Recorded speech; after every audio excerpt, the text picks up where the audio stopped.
Hello everyone, today I'm going to show you how to change the color of your name brand in Clash Royale during games or clan wars or any clan chat.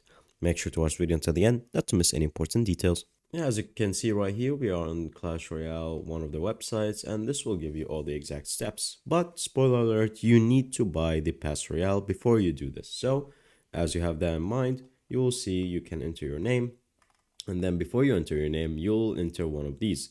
C2 will be for red, C3 will be for green, C4 will be for blue, C5 will be for baby blue, C6 will be for purple, C7 will be for yellow, C8 will be for also purple but dark, and C9 will be for brown. You will type this, which is going to be the brackets between one of these, which will be the color that you would like, and then right after that, your name. Now remember, you can only change your name once for free, and then after that will cost 500 gems every time extra. So once you do that and once you buy the Pass Royale, you will have your name changed and you can use it during games or Chat Royale. Thank you guys for watching. See you next time. Bye bye.